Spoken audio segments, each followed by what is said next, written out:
जय हिंद। लास्ट वाली क्लास में हमने डिस्कस किया था सिंधु घाटी के जो भी महत्वपूर्ण पुरास्थल थे उनके बारे में बात की थी। आज हम बात करेंगे हड़प्पा काल की लिपि के बारे में, यहाँ की नगर नियोजन प्रणाली के बारे में, सड़क प्रणाली कैसी थी, यहाँ की अर्थव्यवस्था कैसी थी, यहाँ के मनोरंजन के क्या साधन थे, यहाँ का सामाजिक जीवन कैसा था, यहाँ पे वाणिज्य और व्यापार किस तरीके से होता था, यहाँ की कला कैसी थी, यहाँ की संस्कृति कैसी थी। इन सभी चीज़ों पर हम आज बात करेंगे। तो सबसे पहले हम बात करते हैं यहाँ की लिपि के बारे में। ये लिपि जो थी भैया हड़प्पा काल की, ये अपठनीय थी। हड़प्पा काल की जो लिपि थी ये अपठनीय थी, यानी कि इसको पढ़ा नहीं जा सका था। क्यों नहीं पढ़ा जा सका था? तो इसका एक कारण था कि ये वर्णमाला में नहीं लिखी हुई थी। अब वर्णमाला में नहीं लिखी हुई थी तब किस पे लिखी हुई थी? तो ये लिखी हुई थी चित्राक्षरों में, यानी कि चित्रों में लिखी हुई थी।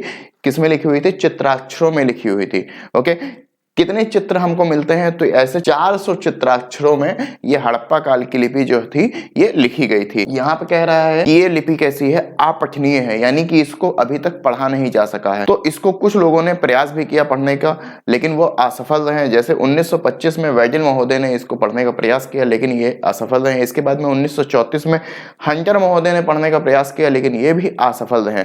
कहा जाता है कि ये जो हड़प्पा कालीन लिपि है यह आपके ब्राह्मणी लिपि के काफी ज्यादा नजदीक है। इसके बाद में अब हम बात करते हैं यहाँ के नगर नियोजन प्रणाली के बारे में।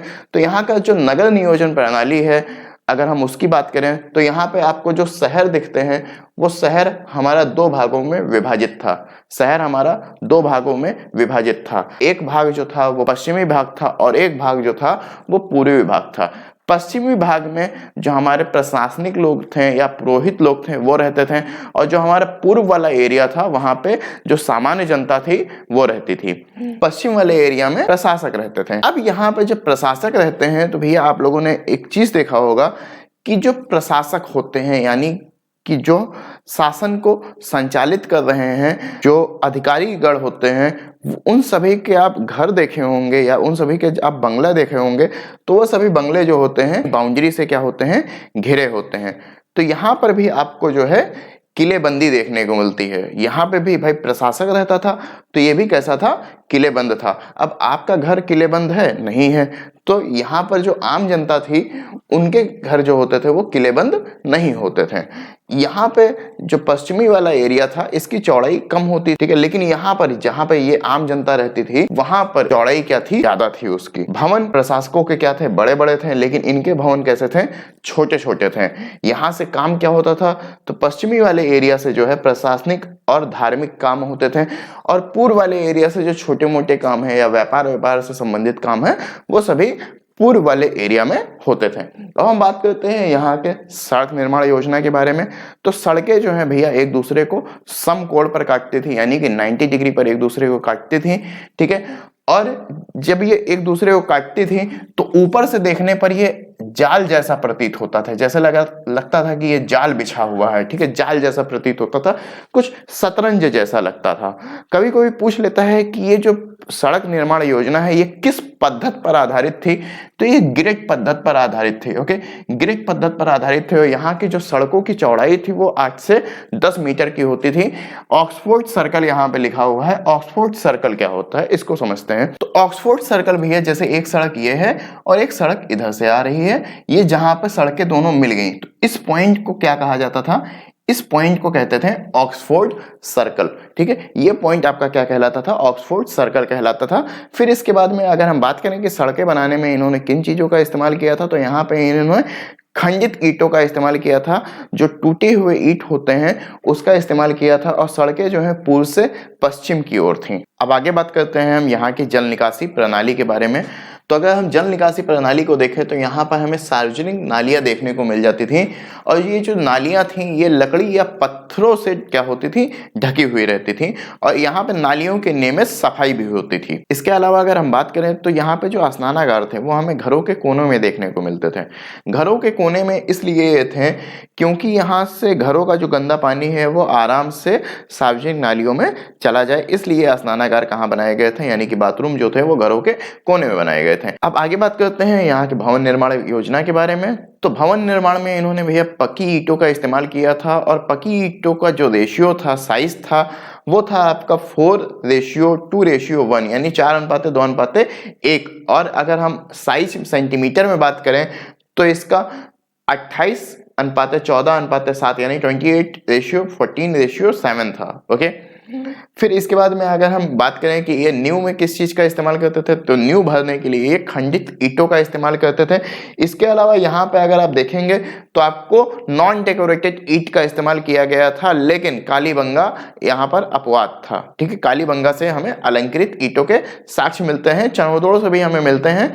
ठीक है, लेकिन कालीबंगा जो है एक तरह का अपवाद है। चरणोदोड़ से हमें कम मात्रा में मिले हैं, 2-4 ईंटें मिली हैं। मतलब कि हमने आपको बताया था कि लड़कियां थीं तो पेंटिंग वेंटिंग करती थी, तो इसलिए हो सकता है वहां पे चरणोदोड़ में कम मात्रा में मिले, लेकिन कालीबंगा से हमें अधिक मात्रा में मिले, तो कालीबंगा क्या हो जाता है, एक अपवाद हो जाता है। इसके अलावा यहाँ पे जो घरों के दरवाजे थे वो गलियों की तरफ खुलते थे या फिर घरों के पीछे खुलते थे, लेकिन यहाँ पे लोथल में आपने देखा था कि लोथल में जो घरों के दरवाजे थे वो गलियों में ना खुल करके कहाँ खुलते थे, मुख्य सड़क की तरफ खुलते थे। और इसका मुख्य कारण क्या था, आपका व्यापार। इसके अलावा यहाँ से हमें साहुल सूत्र भी मिला है, ये साहुल सूत्र हमें मिला है मोहन जोदड़ो से। इसकी खोज की थी मैके ने। भैया साहुल सूत्र क्या होता है, तो दीवार को सीधा करने के लिए आपने देखा होगा कि जो मिस्त्री होते हैं वो घरों में दीवार को सीधा बनाने के लिए एक लट्टू टाइप का होता है, उसमें धागा बंधा होता है, एक तरफ उसको ईंटे से बांध कर रख देते हैं और दूसरी तरफ उसको नापते हैं, देखते हैं दीवार सीधी है कि नहीं है, तो वही साहुल सूत्र का इस्तेमाल किया गया था। और यहाँ पर साहुल सूत्र के हमें साक्ष्य मिलते हैं, ये साहुल सूत्र के साक्ष्य हमें मोहन जोदड़ो से मिलते हैं। अब अगर आगे हम बात करें इनके सामाजिक जीवन के बारे में, तो सामाजिक जीवन इनका भैया कैसा था, ये बहुत ही शांति प्रिय लोग थे और समतावादी थे। यहाँ से हमें किसी भी तरह के हथियार के साक्ष्य नहीं मिलते हैं। इसका मतलब ये इस तरफ इशारा करता है कि यहाँ से युद्ध की कोई भी जानकारी नहीं मिलती है, और ये लोग जो हैं युद्ध से परिचित नहीं थे, युद्ध नहीं करते थे, बहुत ही शांति प्रिय थे, बहुत ही और समतावादी थे। यहाँ पर भैया ये मनोरंजन के लिए क्या करते थे, तो मनोरंजन के लिए चौपड़ खेलते थे, पासा खेलते थे, शिकार करते थे, मछली पकड़ते थे और पशु पक्षियों को लड़ाते थे। जैसे आजकल हम लोग क्या करते हैं, अपना मनोरंजन करने के लिए चले जाते हैं, मूवी देख लेते हैं, मोबाइल में गेम खेल लेते हैं, उसी तरह से ये लोग क्या करते थे, जिस तरह से इनके साधन थे उसी तरह से ये लोग अपना मनोरंजन करते थे। इसके बाद में अगर हम बात करें कि यहाँ पर मनुष्य के बारे में, तो यहाँ पर मनुष्य जो है भैया, मनुष्य का यहाँ पे हमें 2 वर्ग देखने को मिलता है, एक तो अमीर वर्ग देखने को मिलता है और दूसरा हमें एक गरीब वर्ग देखने को मिलता है।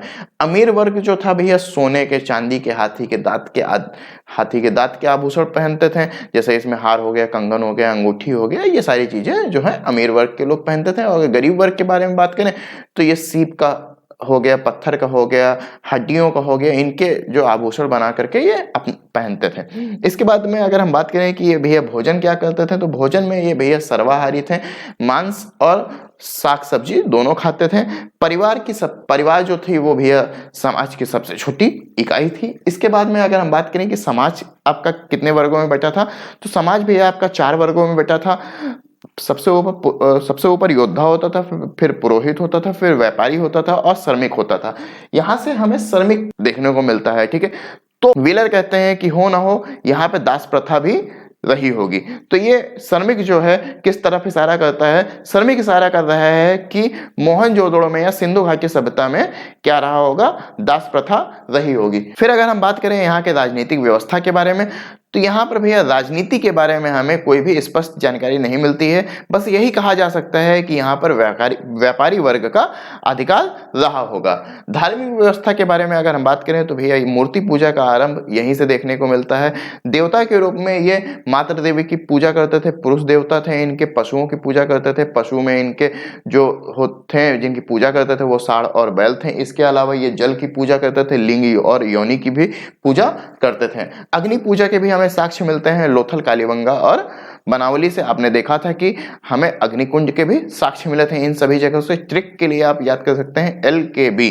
ओके, यहाँ से हमें नाग पूजा के भी साक्ष्य मिलते हैं और नाग पूजा के साक्ष्य हमें एक मृदभांड मिला है, उस पर नाग की आकृति बनी है और उसमें क्या किया जा रहा है, उनको दूध पिलाया जा रहा है। तो ऐसी एक आकृति मिली है मृदभांड से, तो नाग पूजा के भी साक्ष्य मिलते हैं। इसके अलावा यहाँ उर्वरता की देवी की भी पूजा की जाती थी। उर्वरता की देवी यानी कि जो धरती की पूजा की जाती थी, धरती की पूजा भी हमें यहीं से देखने को मिलती है। ओके, अब आगे हम बात करते हैं यहाँ की आर्थिक व्यवस्था के बारे में। तो आर्थिक व्यवस्था में भैया यहाँ पे अगर हम देखें तो यहाँ पे कृषि जो थी इनकी अर्थव्यवस्था का मुख्य स्रोत थी। इसके अलावा ये लोग पशुपालन भी किया करते थे। ये लोग कृषि में किस तरह के अनाजों का उत्पादन करते थे, तो भैया यहाँ पे ये कपास हो गया, जौ हो गया, सरसों हो गया, चावल हो गया, सब्जियां हो गई आदि का उत्पादन करते थे। और आपसे कभी कभी पूछ लेता है कि सिंधु घाटी सभ्यता के लोगों ने जो है किस चीज का सर्वप्रथम प्रयोग किया था, तो इन्होंने कपास का सर्वप्रथम प्रयोग किया था वस्त्र बनाने के लिए। अब यहाँ पर ये कृषि करते थे, तो कृषि में ये किन चीजों का, किस यंत्र का इस्तेमाल करते थे, कृषि यंत्र इनका क्या था, तो इनका पत्थर का हसिया था और इनके पास लकड़ी का एक हल होता था। ठीक है, तो ये था इनका कृषि का यंत्र। तो पालतू पशु की अगर हम बात करें कि पालतू पशु के रूप में किसे पालते थे, तो गाय, भैंस, बैल, बकरी, कुत्ता, हाथी, घोड़ा, सुअर, भेड़, ये सारी चीजें जो हैं ये पालते थे। ठीक है, इसके बाद में अगर हम यहाँ के वाणिज्य और व्यापार की बात करें, तो यहाँ इनका जो व्यापार था ये भैया मिस्र से होता था, मेसोपोटामिया से होता था। इसके अलावा ये मध्य एशिया के देशों से भी व्यापार करते थे। मध्य एशिया के देश में ईरान आ जाएगा, इराक आ जाएगा, ओमान हो गया, बहरीन हो गया, अफगानिस्तान हो गया आदि देश जो है मध्य एशिया में आ जाते हैं। यहाँ के अगर हम प्रमुख बंदरगाहों के बारे में बात करें, तो लोथल आपका प्रमुख बंदरगाह था, आपने देखा ही था। इसके अलावा यहाँ पे रंगपुर और सूतकोतरा भी आपका एक बंदरगाह है। यहाँ पे व्यापार किसका होता था, तो यहाँ पे भैया मुख्य व्यापार जो था वो कीमती पत्थरों का होता था, धातुओं का होता था, इसके अलावा सीप का होता था। क्या क्या चीजें आयात होती थी, तो आयात में हम टिन हो गया, चांदी हो गया, सोना हो गया, लाजवत मणि हो गया और सेलखड़ी हो गया आदि चीजों का आयात होता था। इसके अलावा अगर हम बात करें कि यहाँ की भैया कला के बारे में, तो यहाँ की जो कला थी वो बहुत ही बेहतरीन थी। यहाँ से हमें 2000 मोहर मिले हैं, जिसमें से 500 मोहर हमें अकेले कहाँ से मिल जाते हैं, मोहन जोदड़ों से मिल जाते हैं। इन मोहरों का आकार कैसा था, तो इनका आकार था एक 4 तरह के ये हमें मिले हैं। एक तो बेलनाकार आकार था, बेलनाकार आकार हो गया ये आपका, एक वर्गाकार आकार था, ठीक है, एक आयताकार था और एक था वृत्ताकार। ये 4 तरह के मोहर थे, बेलनाकार, वर्गाकार, आयताकार और वृत्ताकार। इसके अलावा मृदभांड की अगर हम बात करें, तो मृदभांड भैया क्या होता है, पॉटरी इसे हम कहते हैं। क्या कहते हैं, पॉटरी कहते हैं। यानी कि मिट्टी के जो बर्तन होते हैं इनका आकार कैसा था, तो अगर इनकी आकार की हम बात करें तो इनका आकार या तो भैया वृत्त के टाइप का होता था या फिर ये वृक्ष के आकार का होता था, कुछ इस तरह का। ठीक है, टेराकोटा क्या होते हैं, तो टेराकोटा भैया आग में पकी हुई मूर्तियों को कहते हैं। इनमें खिलौने और जो प्रतिमाएं आती हैं वो दोनों चीजें आ जाती हैं, उन्हें टेराकोटा कहते हैं क्योंकि वो आग में पकाई गई होती हैं। शिल्प भी काफी यहाँ का विकसित था, यहाँ का जो शिल्प था वो भी काफी विकसित था, यानी कढ़ाई बुनाई का काम भी काफी विकसित था। तो ये होगी सिंधु घाटी सभ्यता के बारे में बात। ठीक है, यहाँ की सभ्यता कैसी थी, तो यहाँ की सभ्यता थी शहरी सभ्यता। इन सारी चीजों को आपने देखा, तो ये सारी चीजें हमें किस तरफ इशारा कर रही हैं, कि ये सारी चीजें हमें इस तरफ इशारा कर रही हैं कि यहाँ की सभ्यता हो ना हो एक शहरी सभ्यता थी। तो सिंधु घाटी सभ्यता का इतिहास हमारा समाप्त होता है। आगे हम बात करेंगे किसी नए टॉपिक पर, तो तब तक के लिए जय हिंद।